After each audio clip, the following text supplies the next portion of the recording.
मैं तो हक की लड़ाई को हमार हूँ। तुम मेरे सिर फोड़ दो, मेरी कमर तोड़ दो, पर यह न कहो कि अपना हक छोड़ दो।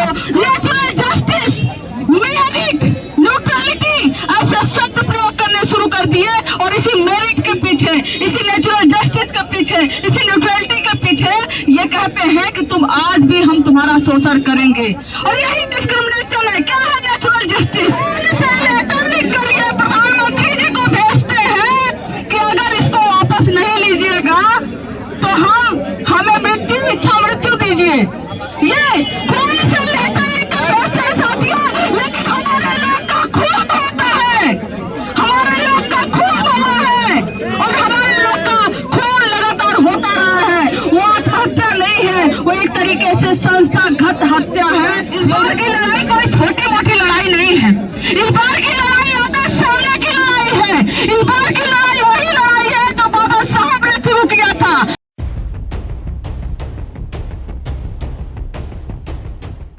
जय भीम, जय बंदर साथियों। आप सब इतने संख्या में आए हैं, सबके हाथ में बैनर और पोस्टर है और जो भी बैनर और पोस्टर है वो दो कहानियां कह रही हैं। एक कहानी यह कि हमारे साथ दमन हुआ है और एक कहानी यह कि हमने संघर्ष किया है। और ये बैनर और पोस्टर जो हमारे नायकों का है वो बता रहा है कि हमने संघर्ष किया है और हम संघर्ष करेंगे। लेकिन इस बार की लड़ाई कोई छोटी मोटी लड़ाई नहीं है। इस बार की लड़ाई आगे सामने की लड़ाई है। इस बार की लड़ाई वही लड़ाई है जो बाबा साहब ने शुरू किया था और ये हमने नहीं दिखाया। हमारे बहुत सारे साथी जो विश्वविद्यालयों में है, सब जिनके चेहरे पर, जिनकी आंखों में एक धुंधली थी, एक परत चढ़ गई थी कि अरे नहीं शोषण नहीं हो रहा है, ऐसा कुछ नहीं है। वो साफ उनको दिख गया कि यूजीसी रेगुलेशन में ओबीसी एससी एसटी का नाम क्या आ गया, कि इनका खून खोल गया और इनके खून से इन्होंने लेटर लिखना शुरू कर दिया। खून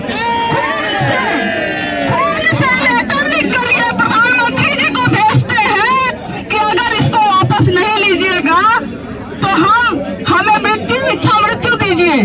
ये खून से लेटर लिखकर भेजते हैं साथियों। लेकिन हमारे लोग का खून होता है, हमारे लोग का खून हुआ है और हमारे लोग का खून लगातार होता रहा है। वो आत्महत्या नहीं है, वो एक तरीके से संस्थागत हत्या है जो यूनिवर्सिटीज में, जो आईआईटीज में, जो एम्स में, जो तमाम जगहों पर हमें देखने को मिलता है।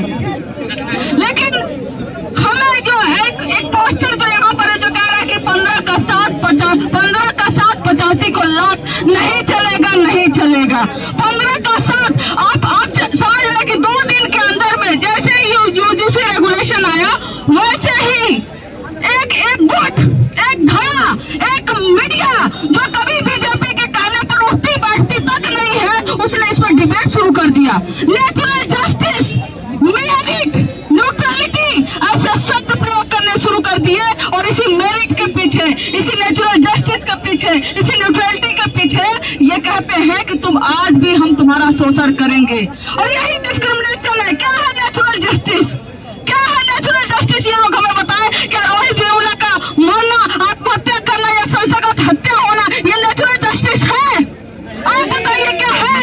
और कितनी आत्महत्याएं हमारे देश के जो बहुजन समाज के बच्चे हैं करते रहेंगे और ये नेचुरल जस्टिस के पीछे लोग छुपते रहेंगे। इन्होंने हमारी आंखें खोली हैं, इन्होंने हमारी आंखें खोली है कि तुम चाहे जितना पढ़ लिख लो, चाहे जितना आगे बढ़ जाओ, तुम चाहे जहाँ चले जाओ, लेकिन संस्था जो है जो हमारी रहेगी, सिस्टम हमारा रहेगा, सरकार हमारी रहेगी। सरकार एक तरफ से यूजीसी रेगुलेशन लेकर आती है, दूसरी तरफ से अपने ही लोगों से विरोध करवाती है और तीसरी तरफ से उन्हीं के जो मंत्री हैं, उन्हीं के जो सांसद है वो कहते हैं कि ये तो हमारे कहने पर सुप्रीम कोर्ट ने स्टे लगाया है। मतलब आप कहते हो कि सांप भी मर जाए और लाठी भी न टूटे।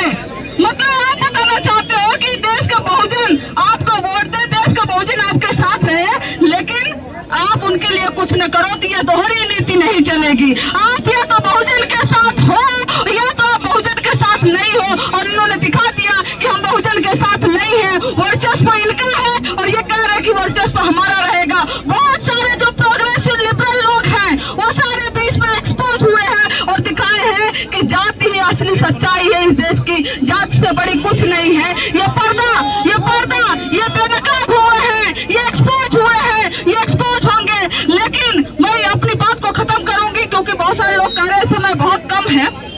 मैं सिर्फ लोग कह रहे हैं अपना हक छोड़ दो, रमाशंकर यादव विद्रोही जी की लाइन है, लोग कह रहे हैं कि अपना हक छोड़ दो। लोग हक छोड़ दे, पर मैं क्यों छोड़ दूं? मैं तो हक की लड़ाई का हमवार हूँ, मैं तो हक की लड़ाई का हमवार हूँ। तुम मेरे सिर तोड़ दो, मेरी कमर तोड़ दो, पर यह न कहो कि अपना हक छोड़ दो। बहुत बहुत शुक्रिया साथी।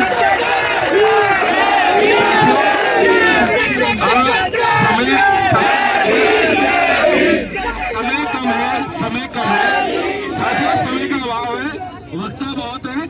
लेकिन मैं सभी वक्ताओं से कह रहा हूँ कि अभी हमारे 3 प्रोग्राम आगे और लगे हुए हैं, सबको पूरा मौका मिलेगा अपनी बात रखने का।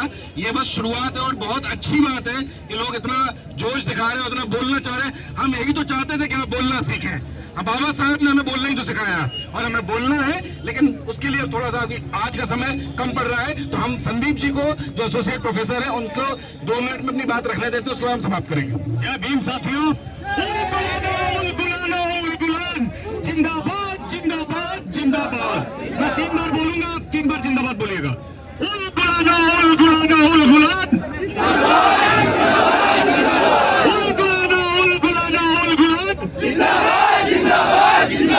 धन्यवाद साथियों। बस मैं एक बात कहना चाहता था कि हम लोग किसी मतलब ये जो कानून है वो ओबीसी के मुक्ति का कानून है, ओबीसी को न्याय दिलाने का काम करेगा। इसलिए ओबीसी समाज के लोगों को हम किसी के विरोध में नहीं है, लेकिन भारत के विश्वविद्यालयों में ओबीसी नौकरियों में कहाँ है, पढ़ाई में कहाँ है? जो भारत की 150 करोड़ की आबादी है उसमें 90 करोड़ की आबादी ओबीसी की है। 1 करोड़ 62 लाख खाली बच्चे हायर एजुकेशन में एनरोल होते हैं, 62 लाख दलित, 26 लाख आदिवासी। इतने बच्चे जो हैं उनके बाद वो कितनी नौकरियों में पहुंचते हैं? केवल 4 करोड़ 30 लाख बच्चे पढ़ने जाते हैं। बहुत सारे लोग विश्वविद्यालय छोड़ देते हैं। मेरा यही कहने का मतलब है कि अब हमारा किसी का विरोध नहीं है, लेकिन साफ है कि हमारे साथ न्याय होना चाहिए। धन्यवाद। जय भीम।